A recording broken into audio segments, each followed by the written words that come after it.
জিয়া রইলা রে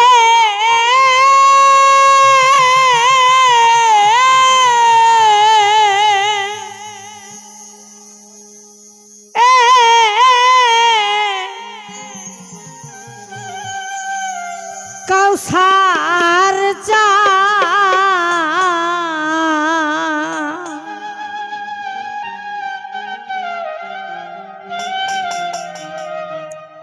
কার বুকে ঘুমাইলা বান্ধব রে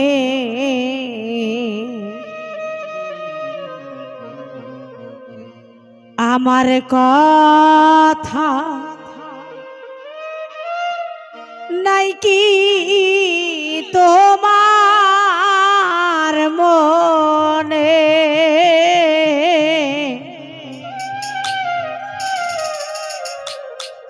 এই অধম ভক্তের কথা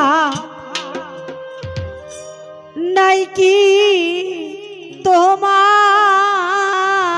মনে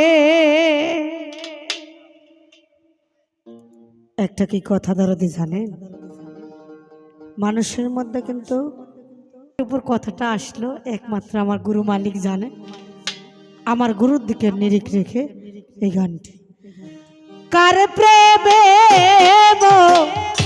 জিয়া রইলা রে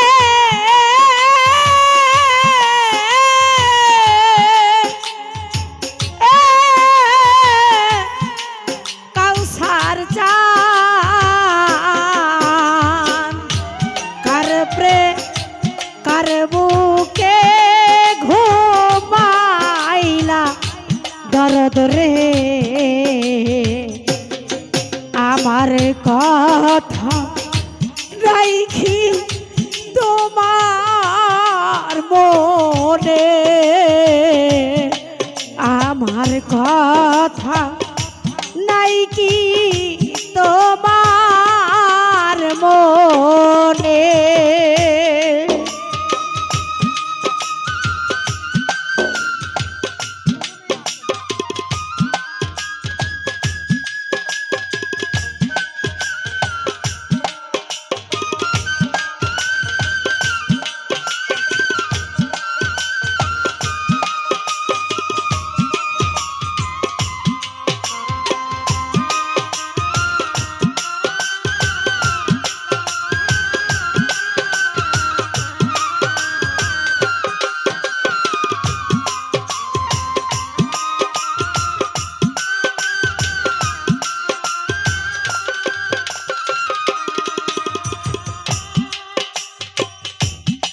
প্রেম শিখায়া দাগা দিয়া রে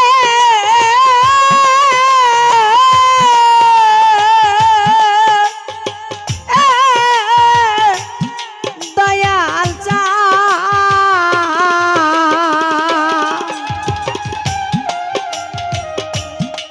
পাগল বানাইলা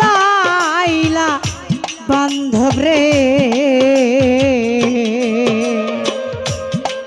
কি জ্বালাই যে জ্বালি নিশি দিনে রে প্রেমাগুনে মারো প্রেমাগুনে রে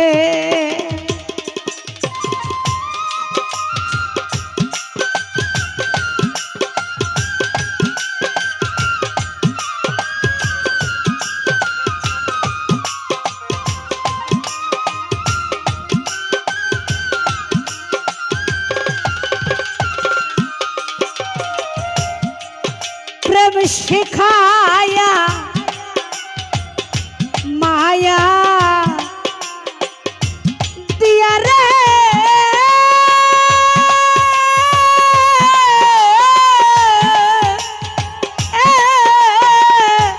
দয়াল চা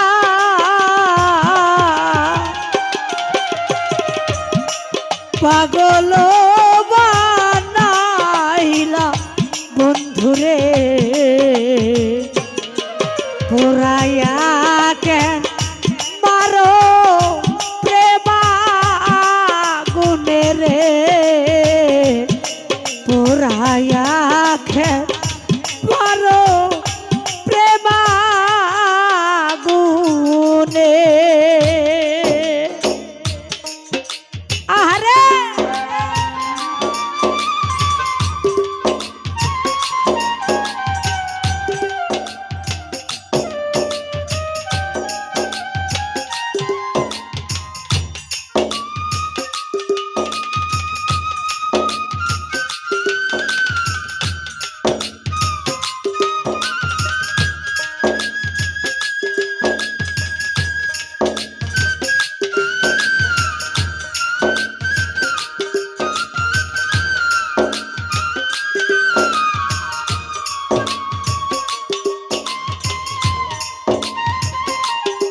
সহিতে না পারি জ্বালা রে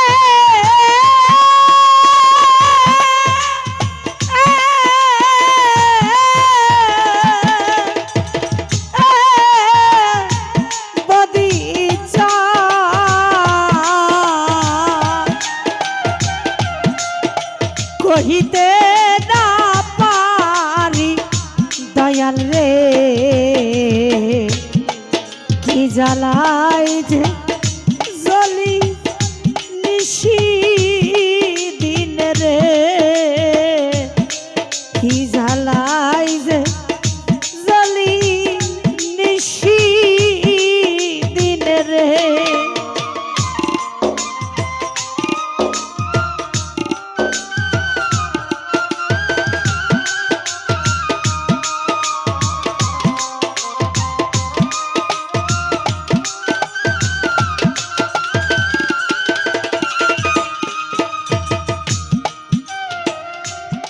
আসলে আমার ক্ষুদ্র মুখে আর কি বলব প্রেম হইল 5 প্রকার সূক্ষ্ম শান্ত দাস্য বাৎসল্য সূক্ষ্ম প্রেম যেটা সেটা আল্লাহ রাসূলের সাথে সেই প্রেমের মধ্যে কোনো ভেজাল নেই শান্ত প্রেম বাবা মা বাৎসল্য বন্ধু বান্ধব আত্মীয় স্বজন দাস্য প্রেম যেটা সেটা আমার দয়াল মুর্শিদের সাথে আর একটা আছে মধুর যেটা স্বামী আর স্ত্রী যেই প্রেমের সাথে যেই বন্ধনের সাথে আর কোনো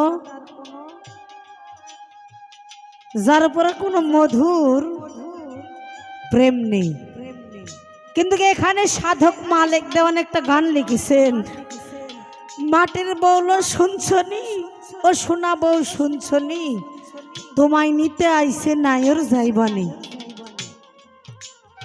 তুমি আইছো একা যাইবা একা সঙ্গে না থাকবে স্বামী নিতে আইছে নাইর যাইবানি প্রেম করো পীড়িত করো দেওয়ান মালিক বলে প্রেম করো আত্মার সঙ্গে ও তোরা আত্মার সঙ্গে করো প্রীতি খালেক দেওয়ান কয় মানে যে আত্মার সঙ্গে যে প্রেমটা হয় এই প্রেম কখনো ছুটবার নয় ছুটে যাবে না এই প্রেম প্রেম এমন একটা জিনিস আসলে তো আমি বুঝলামই না আমার মুর্শিদের প্রেমে যে আমি ডুববো কি করে ওই যে একটা গান বললাম দয়াল গো তোমার নামেই আমায় শুধু করলো পাগল সুমধুর নামখানি শোনা আমারে আপন করে না যদি আমাকে আমার দয়াল মুর্শিদ দয়া করে কৃপা করে আপন করে নেয় তবে আমার মতো অভাগী অকৃতজ্ঞ একটু কিনারা পাবে যদি দয়া করে আপন করে নেয় তা না হলে যে ভব মায়ার বন্ধনেতে চক্ষু গেল মোর কান্দনেতে কিছু সময় দয়াল মুর্শিদ তোমার পাশে থাকার সুযোগ দেয়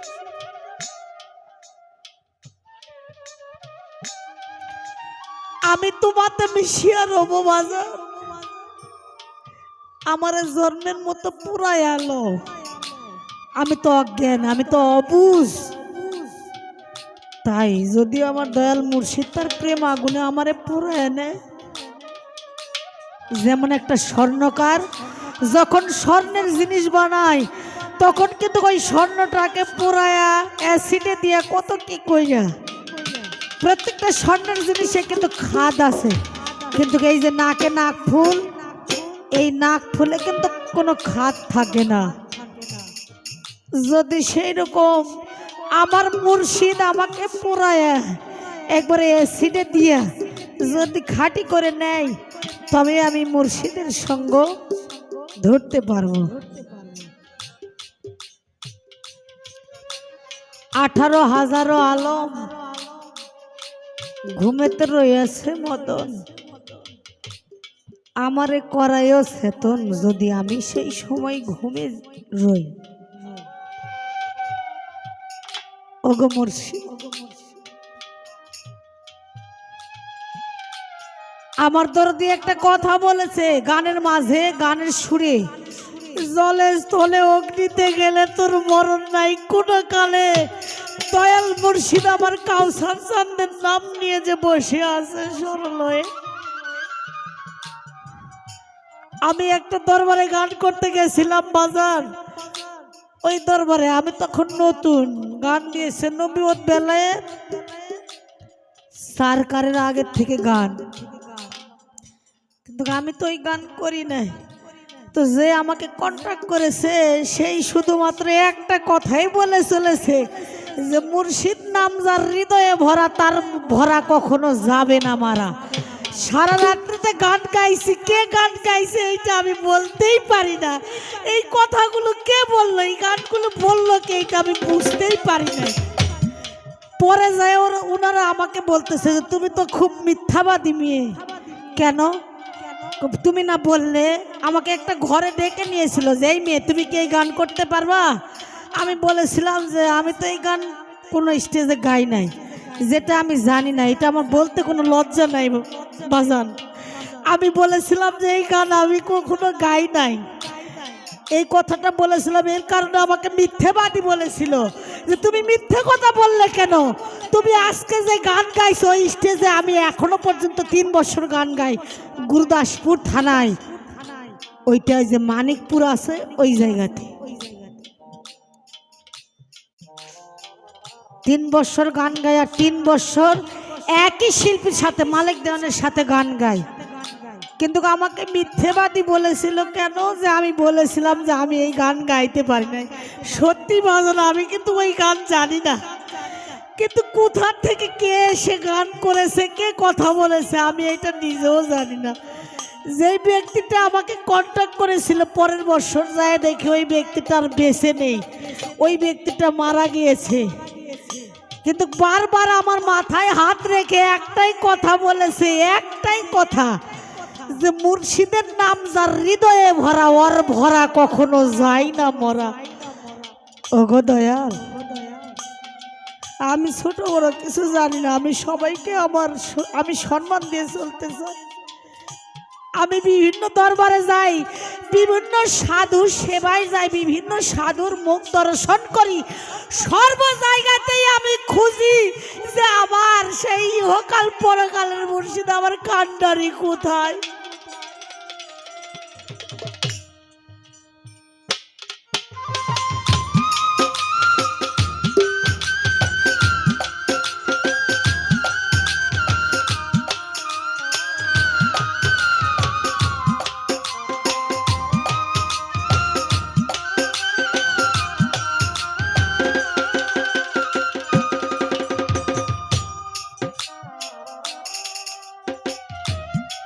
সইতে না পারি জ্বালা রে,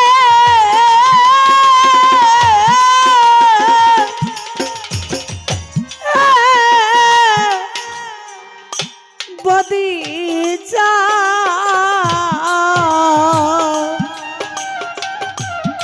আর সাব্বা জানাবি কহিতে না পারি জ্বালা রে, কি জ্বালাই যে জ্বালি নিশি দিনে রে,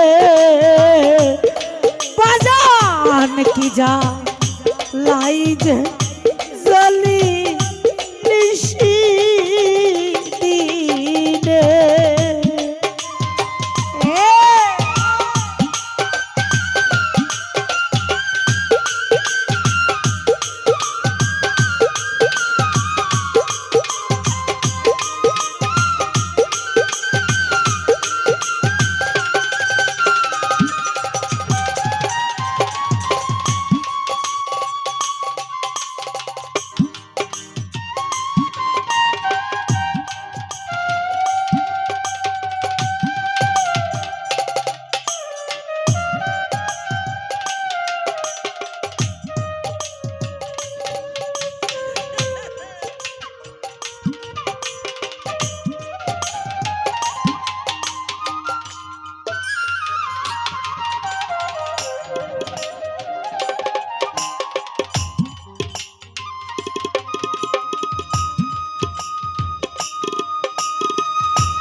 কথায় কেউ বিরক্ত হন, যদি বিরক্ত হন তাহলে আমি বসে যাব।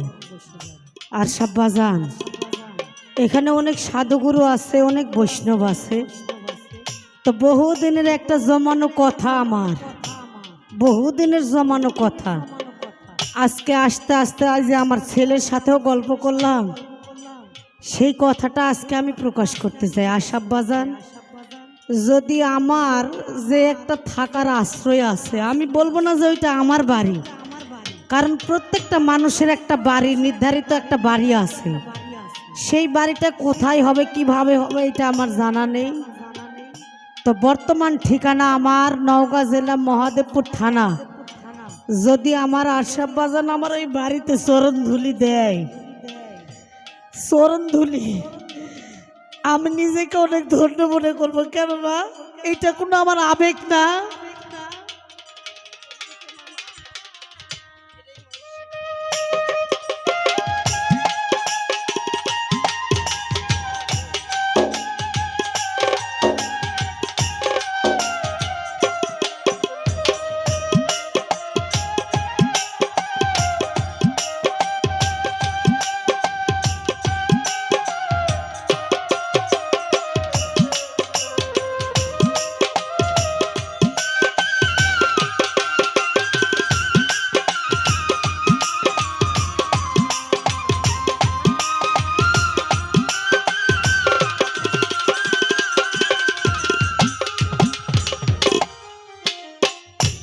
আমার কিন্তু গর্ভধারিণী মাও নেই, আমার যিনি জন্ম দিয়েছেন আমার বাবা সেও নেই।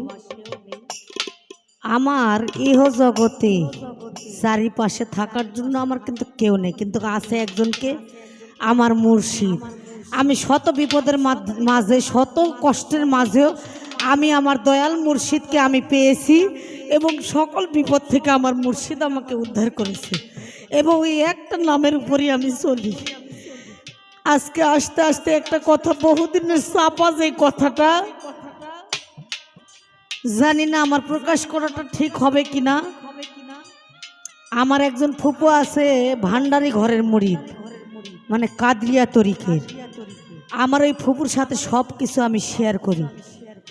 আমার আশাব্বাজানকে আমি দেখি পুঠিয়ার মধ্যে এক জায়গায় গান করতে গেছিলাম সর্বপ্রথম আনোয়ার বাউলের সাথে। ওই মঞ্চে আমার এই বাবজানকে দেখেছিলাম, ওই দেখায়। তো আমার একটা ইচ্ছা ছিল তখন থেকেই, কিছু কিছু মানুষের চেহারা মোবারক আছে যাকে দেখলে একটা ভিতরে অন্যরকম একটা ভাবের উদয় হয়। আমার সেই ভাবটা এসেছিল। আমি বাড়িতে গিয়ে আলোচনা করি যে ওই বাবজানের কাছে মনে হয় আমাদের ছেলে মেয়েগুলোকে যদি দেই তাহলে ভালো হইতো, কিন্তু আমরা সকলেই পাঞ্জুসা ঘরের মুরিদ। এই বাবজানের সাথে একদিন আলোচনা করলাম, বাবজান উদিবাড়ির মনসুসার ঘরে। এই বাবজান বলেছিল যে বাঘে যখন মাংস খাবে তাহলে সব মাংসই বাঘে খেয়ে শক্তিশালী হোক, অন্য কাউকে খেতে দিব কেন, একজন খেয়ে শক্তিশালী হোক। তো আমার যিনি সাথের মানুষ, সঙ্গের মানুষ, আমার স্বামী বলেছিল যে আমরা পাঞ্জুসা ঘরের, তাহলে আমরা পাঞ্জুসার ঘরেই যাব। জানি না এই ভাবের উপর থাকতে থাকতে বাতনের ঘরে আমি এক সময় চলে যাই। কোন জায়গায়, যেই জায়গাতে মানুষ হজ করতে যায়, গিয়ে যে কাবা ঘরটা থাকে, জানি না, আমার মুর্শিদ মাফ করুক, কথাটা বলা আমার হয়তো বা ঠিক হবে না, কিন্তু ওই কাবা ঘর, যেই কালো একটা ঘর দেখা যায় হজের জায়গাতে, মক্কা শরীফে, সৌদি আরবে, ওই ঘরের দরজায় দেখে এই বাবজান বসা। আমি সেই দিন থেকে অন্তরে তার চেহারাটা, মানে আমার মুখের সামনে, অন্তরের ভিতরে সব সময়ের জন্য থাকে। সেই বাবজান বোঝে কিনা এটা আমি জানি না, আমি কোনোদিন প্রকাশও করি নাই।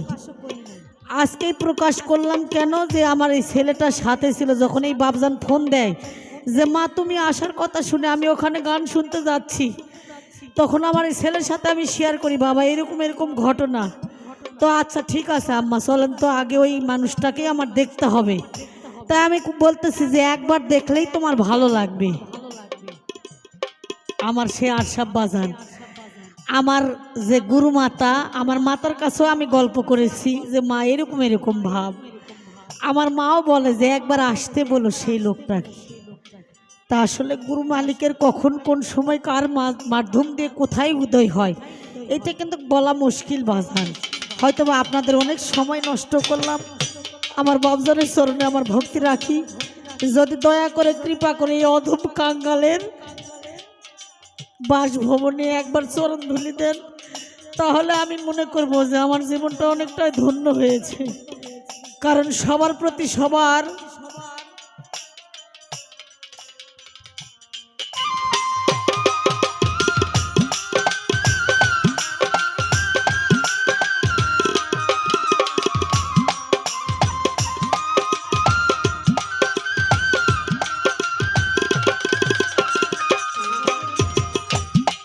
এখন আমার দারুণ সময় রে,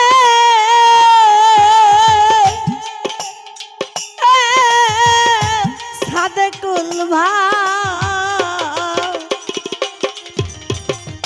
কাউসার চান করো জালাই বনে বান্ধব রে, প্রেম বিরোহী কয়া কাজ দেওয়ান রে।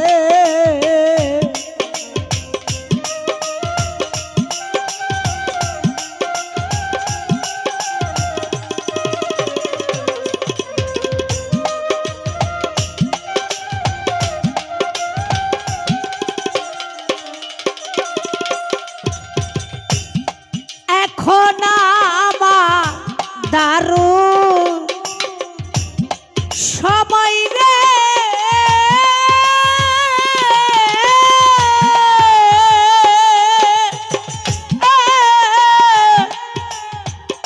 কাউসার বাজার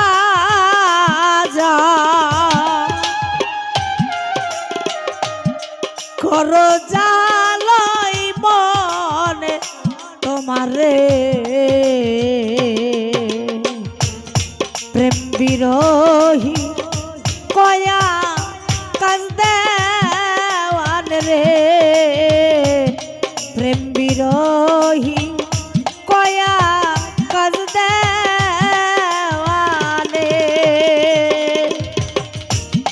কার প্রেমে জিয়া রইলা রে,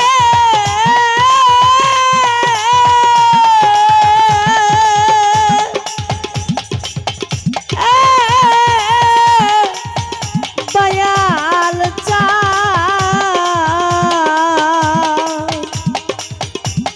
কার বুকে ঘুমাইলা বান্ধব রে, এই অধম ভক্তের কথা তাই কি তোমার মনে রে বদিচা, এই কাঙ্গালের কথা